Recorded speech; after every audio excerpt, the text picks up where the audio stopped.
This is Malcom Muggeridge in 1960. He was then one of Britain's most successful and controversial journalists and a top TV personality. In the 30s, he lived in Russia and reported to the world on the darker side of Stalin's Soviet Union. In World War II, he served as a British secret agent in Mozambique. Malcom had a complex personality. During his life, he changed his views on most things, including religion, politics, and sexual morality. But I liked Malcom Muggeridge. He made me think and he made me laugh. So I set out to find his roots in deepest Croydon.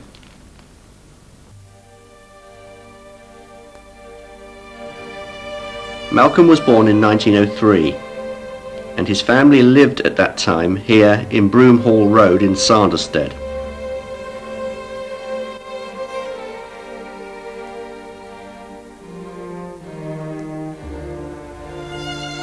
A few years later, the family moved here to this house in South Croydon, built to his father's own specifications. His parents' names can be seen here on the electoral register. Malcom was very fond of his father, who worked in the city. Malcom often walked with his father from Birdhurst Gardens to East Croydon Station. As he puts it in his autobiography, I often accompanied him to the station, up the steep hill, to the recreation ground. By the water tower.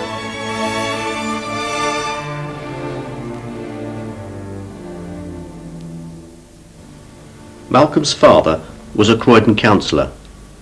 At times, he was the only Labour representative. He sat on the committee that oversaw the first Croydon trams. This is a picture of the original trams in George Street at about this time. And this is a map of the original Croydon tram network.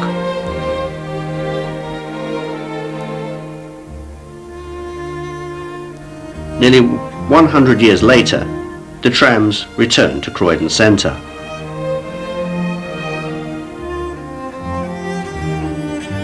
Malcom would sometimes await his father's return from London at the ticket barrier at East Croydon Station.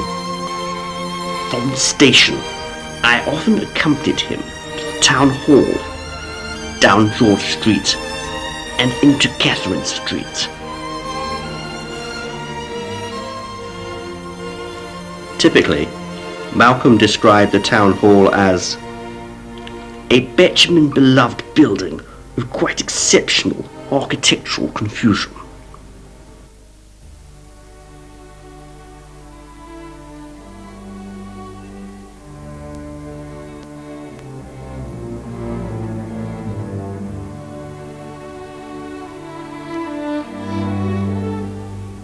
Croydon was also where Malcom began his education.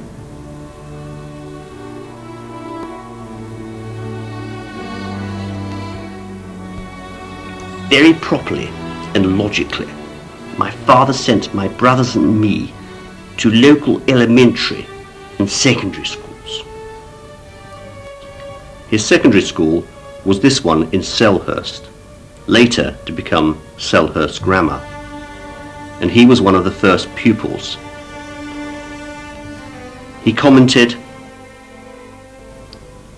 "As for my school, it had just opened and was staffed with a bizarre collection of aged and incompetent teachers who had been rejected from national service."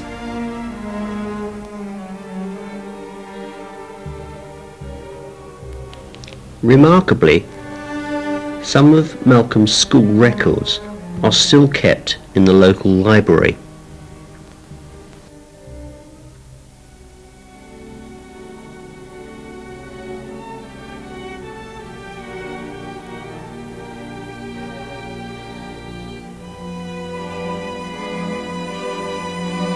Malcom Muggeridge left Croydon for Selwyn College, Cambridge, and from there to his adventures across the globe. He died in Sussex in 1990.